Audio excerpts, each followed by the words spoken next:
Hey there everyone, welcome to Talking Habs.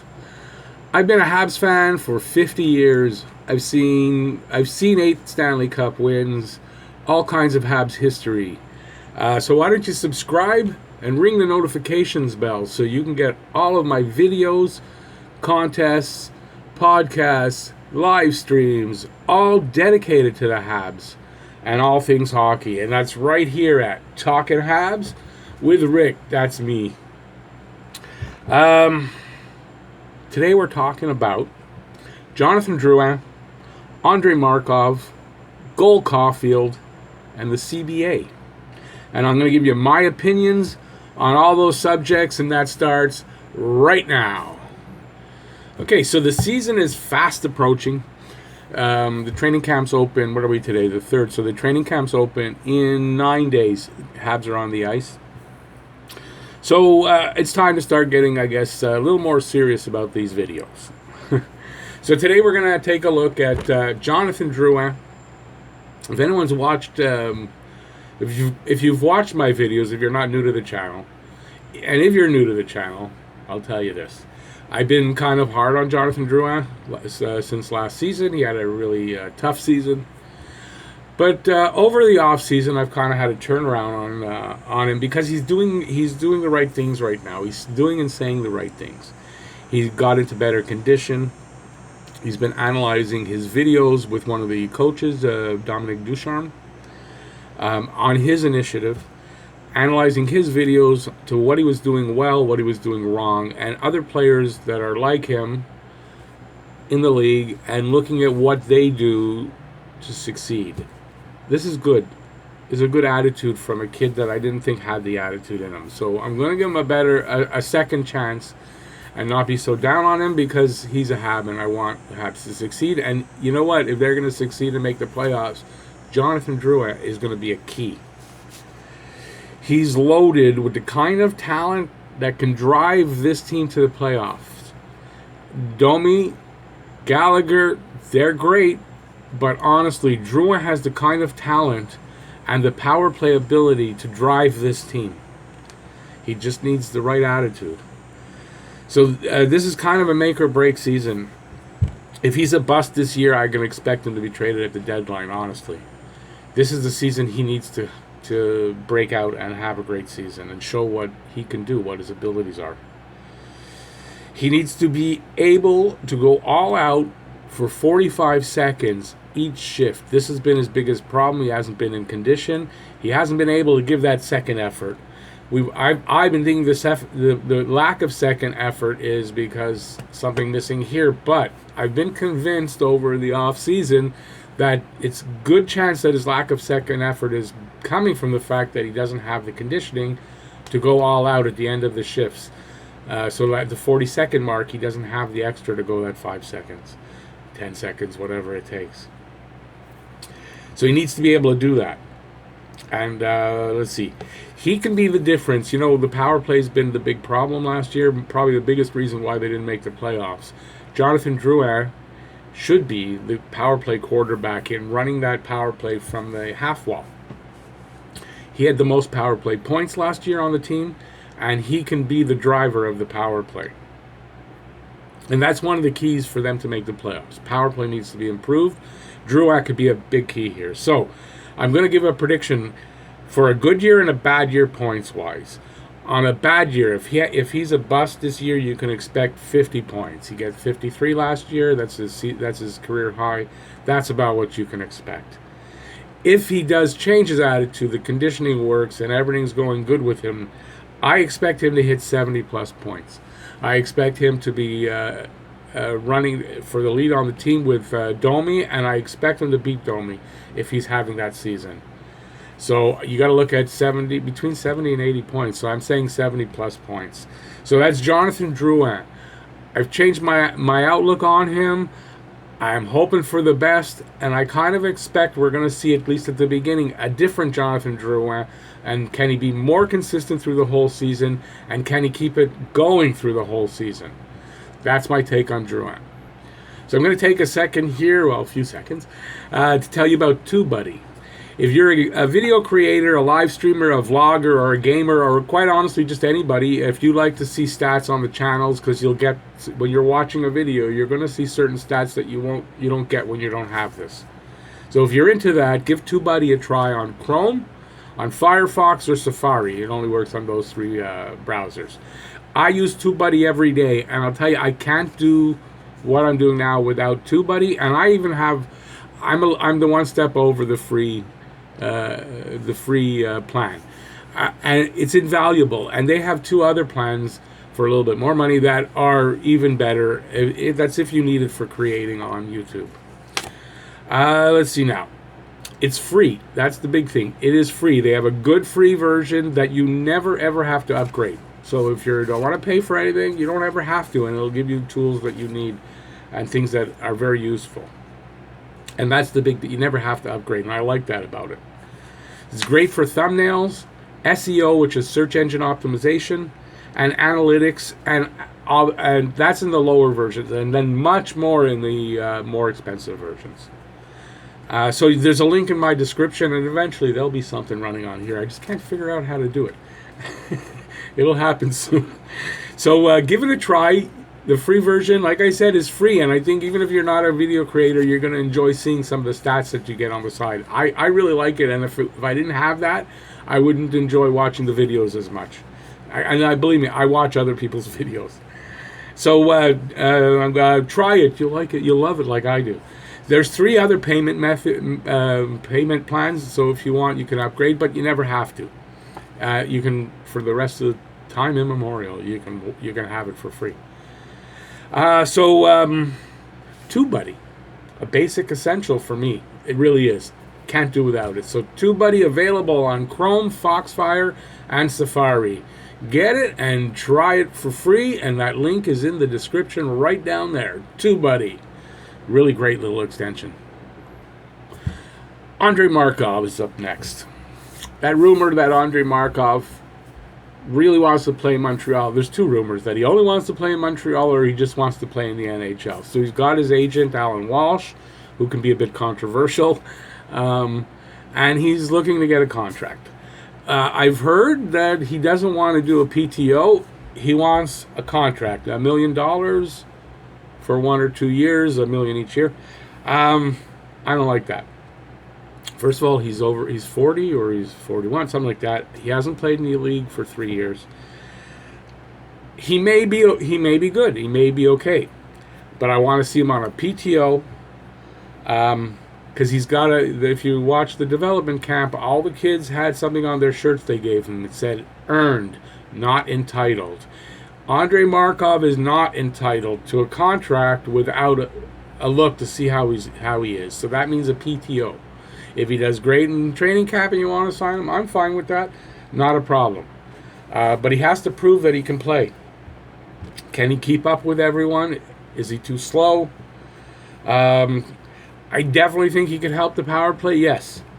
I think he can help the young guys in the room, yes. But at what cost? This is the thing. So for me, if he makes it on a PTO, league minimum. At his age, he's going to play less. He's not going to be a regular 82 games, so I want to see him at a league minimum, 1-year contract. If everything goes good and then you want to sign him 1 more year at $1 million or whatever, I'm fine with that. But he's proven himself at that point, so that's my thinking on Andrei Markov. Okay, so I just want to say one thing here. If you're still watching on Friday, this Friday, what is it, September? I don't even know. What are we today? The 3rd, so that is the 5th? No, the 6th. I think it's September 6th. I'm doing a collaboration with Matt from the Sin Bin and Scott from Scotty2 Hockey. 2 great channels. Check them out. So go and subscribe. They're great guys. And that's going to be Friday live on the Sin Bin's channel. That's why you got to go over to the Sin Bin, give them a subscribe, and then watch us there live. We're going to do a preview for the upcoming season. A preview for not the league, but for the Habs.